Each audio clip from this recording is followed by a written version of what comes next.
ದೇವರ ಪೂಜೆ ಮಾಡುವಾಗ ತಲೆಯನ್ನೇಕೆ ಬಟ್ಟೆಯಿಂದ ಮುಚ್ಚಿಕೊಳ್ಳಬೇಕು? ಭಗವಂತನ ಪೂಜೆಯನ್ನು ಮಾಡುವಾಗ ನಾವು ವಿವಿಧ ರೀತಿಯಾದ ನಿಯಮಗಳನ್ನು ಅನುಸರಿಸುತ್ತೇವೆ. ಪೂಜೆ ಮಾಡುವಾಗ ತಲೆಯನ್ನು ಮುಚ್ಚಿಕೊಳ್ಳುವುದು ಒಂದು ಪುರಾತನ ಸಂಪ್ರದಾಯವಾಗಿದೆ. ಕೇವಲ ಇದೊಂದು ಸಂಪ್ರದಾಯ ಮಾತ್ರವಲ್ಲ, ಧಾರ್ಮಿಕ ಮತ್ತು ವೈಜ್ಞಾನಿಕ ಕಾರಣಗಳನ್ನು ಕೂಡ ಒಳಗೊಂಡಿದೆ.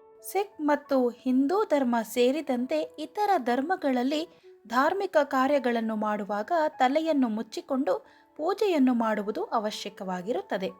ಆದರೆ ದೇವರ ಪೂಜೆಯನ್ನು ಮಾಡುವ ಸಮಯದಲ್ಲಿ ಪುರುಷರು ಮತ್ತು ಮಹಿಳೆಯರು ಇಬ್ಬರೂ ತಲೆಯನ್ನು ಮುಚ್ಚಿಕೊಂಡು ಏಕೆ ದೇವರ ಪೂಜೆಯನ್ನು ಮಾಡುತ್ತಾರೆ ಎಂಬುದನ್ನು ತಿಳಿಯೋಣ.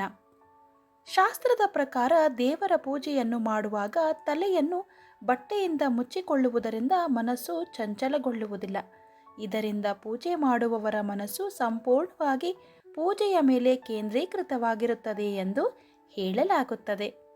ಈ ಮೂಲಕ ಭಕ್ತರು ದೇವರೊಂದಿಗೆ ಸಂಪರ್ಕ ಸಾಧಿಸಲು ಸಾಧ್ಯವಾಗುತ್ತದೆ. ದೇವರು ಎಲ್ಲರಿಗಿಂತಲೂ ದೊಡ್ಡವನು, ಆದ್ದರಿಂದ ತಲೆಯನ್ನು ಮುಚ್ಚಿಕೊಂಡು ಪೂಜೆಯನ್ನು ಮಾಡುವ ಮೂಲಕ ಅವನಿಗೆ ಗೌರವವನ್ನು ನೀಡಲಾಗುತ್ತದೆ. ಹಿಂದೂ ಧರ್ಮದಲ್ಲಿ ತಲೆಯನ್ನು ಮುಚ್ಚಿಕೊಳ್ಳುವುದು ಗೌರವವನ್ನು ನೀಡುವುದರೊಂದಿಗೆ ಸಂಬಂಧ ಹೊಂದಿದೆ. ಆದುದರಿಂದಲೇ ಹೆಂಗಸರು ಮನೆಯ ಹಿರಿಯರ ಮುಂದೆ ಬಂದಾಗ ತಲೆಯ ಮೇಲೆ ಸೀರೆಯ ಸೆರಗನ್ನು ಅಥವಾ ದುಪ್ಪಟ್ಟವನ್ನು ಹಾಕಿಕೊಳ್ಳುತ್ತಾರೆ. ಇದು ಅವರಿಗೆ ಹಿರಿಯರ ಮೇಲಿನ ಗೌರವವನ್ನು ಸೂಚಿಸುತ್ತದೆ.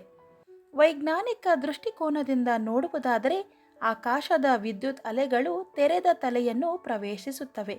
ಈ ಅಲೆಗಳು ವ್ಯಕ್ತಿಯ ಮೇಲೆ ಹೆಚ್ಚು ಪರಿಣಾಮ ಬೀರುತ್ತವೆ. ಈ ಕಾರಣದಿಂದಾಗಿ ವ್ಯಕ್ತಿಯು ಕೋಪ, ತಲೆನೋವು, ಕಣ್ಣಿನ ಸಮಸ್ಯೆ ಮುಂತಾದ ಅನೇಕ ಸಮಸ್ಯೆಗಳನ್ನು ಎದುರಿಸುತ್ತಾನೆ. ಒಬ್ಬ ವ್ಯಕ್ತಿಯು ಹೆಚ್ಚಿನ ಸಂಖ್ಯೆಯ ಜನರು ಇರುವ ಧಾರ್ಮಿಕ ಸ್ಥಳದಲ್ಲಿದ್ದರೆ ಈ ಸಮಸ್ಯೆಯನ್ನು ತಪ್ಪಿಸಲು ಅವನು ತನ್ನ ತಲೆಯನ್ನು ಮುಚ್ಚಿಕೊಳ್ಳುವುದು ಅನಿವಾರ್ಯವಾಗಿರುತ್ತದೆ. ಈ ನಮ್ಮ ಸುತ್ತಮುತ್ತ ಸಾಕಷ್ಟು ನಕಾರಾತ್ಮಕ ಶಕ್ತಿಗಳಿರುತ್ತವೆ. ಇವು ಕೂದಲಿನ ಮೂಲಕ ಮಾತ್ರ ಮಾನವ ದೇಹವನ್ನು ಪ್ರವೇಶಿಸುತ್ತದೆ. ಇದರಿಂದ ನಾವು ಸುರಕ್ಷಿತವಾಗಿರಲು ತಲೆಯನ್ನು ಮುಚ್ಚಿಕೊಳ್ಳುವ ಪದ್ಧತಿ ಇದೆ. ಈ ಮೇಲಿನ 4 ಕಾರಣಕ್ಕಾಗಿ ನಾವು ದೇವರ ಪೂಜೆಯನ್ನು ಮಾಡುವಾಗ ತಲೆಯನ್ನು ಬಟ್ಟೆಯಿಂದ ಮುಚ್ಚಿಕೊಂಡು ಪೂಜೆಯನ್ನು ಮಾಡಬೇಕಾಗುತ್ತದೆ. ಇದು ನಾವು ದೇವರ ಪೂಜೆಯಲ್ಲಿ ಆತನಿಗೆ ನೀಡುವ ಗೌರವದ ಸಂಕೇತವಾಗಿದೆ. ಸರ್ವಂ ಶ್ರೀಕೃಷ್ಣಾರ್ಪಣಮಸ್ತು.